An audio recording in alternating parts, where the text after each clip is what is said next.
सुबह के 5 बजे मुंबई की सड़कों पर अब वो आवाज नहीं गूंजती जो सदियों से गूंजती आई थी। वो आवाज है अजान की। मगर क्यों? क्या लाउड स्पीकर से होने वाली अजान अब गैर कानूनी हो गई है या फिर ये किसी और बहस की शुरुआत है? मुंबई पुलिस ने हाल ही में कई मस्जिदों से लाउड स्पीकर जब्त किए हैं। कारण बताया गया ध्वनि प्रदूषण नियंत्रण का नियम। महाराष्ट्र में हाईकोर्ट की गाइडलाइन के मुताबिक धार्मिक स्थलों पर रात के 10 बजे के बाद लाउड स्पीकर का इस्तेमाल मना है।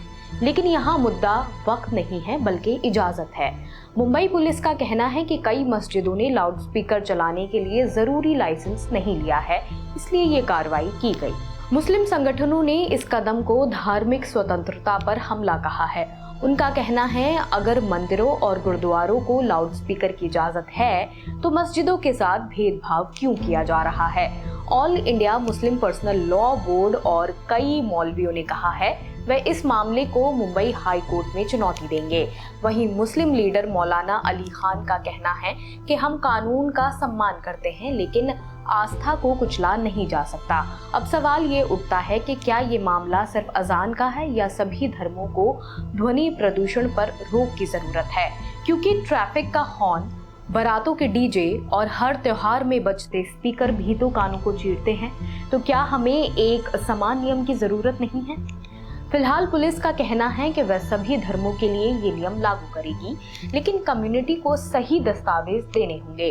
लेकिन इससे पहले कि मामला और गरमाए, सवाल ये है क्या लाउड स्पीकर की आवाज से ज्यादा जरूरी है कि हम एक दूसरे की आवाज सुने? अजान, आरती, कीर्तन ये सब आवाजें नहीं हैं, हमारी पहचान है। पर जब पहचान का नीति से टकराव हो जाए तो क्या हल सिर्फ चुप्पी है या फिर साथ बैठकर समाधान ढूंढने का वक्त आ गया है? अजान को लेकर ये पहला विवाद नहीं है। इससे पहले भी कई बार ये मुद्दा सुर्खियों में रहा है, कभी कानून के नाम पर तो कभी बयानबाजी के नाम पर। 2017 में मशहूर गायक सोनू निगम ने ट्वीट किया था, मैं मुसलमान नहीं हूँ लेकिन मुझे रोज सुबह अजान की आवाज से उठना पड़ता है, ये जबरदस्ती है। इस ट्वीट के बाद सोशल मीडिया पर खूब बहस हुई। कुछ लोगों ने कहा कि सोनू निगम ने धर्म का अपमान किया है, जबकि कुछ लोगों ने उनका साथ दिया और कहा कि हर धर्म में लाउड स्पीकर से शोर होता है, सिर्फ अजान ही नहीं। मामला इतना बढ़ गया कि सोनू निगम ने अपना सिर मुंडवा लिया, ये दिखाने के लिए कि वो अपनी बात पर कायम है। इसके अलावा 2020 में यूपी के लखनऊ और बरेली में कुछ नागरिकों ने कोर्ट में याचिका दायर की थी जिसमें कहा गया था कि अजान की आवाज से मानसिक शांति में खलल पड़ती है।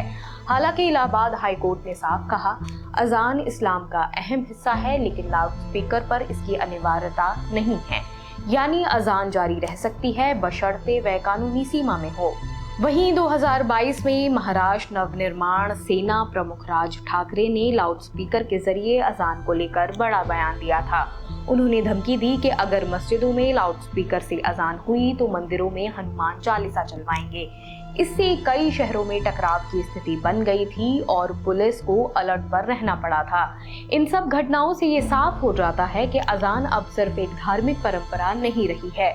अब ये मामला राजनीति, शोर शराबे पर कंट्रोल, एक दूसरे के साथ शांति से रहने की सोच से जुड़ गया है। और जब धर्म और कानून आमने सामने आ जाते हैं तब देश को सबसे ज्यादा जरूरत समझदारी और आपसी सम्मान की होती है।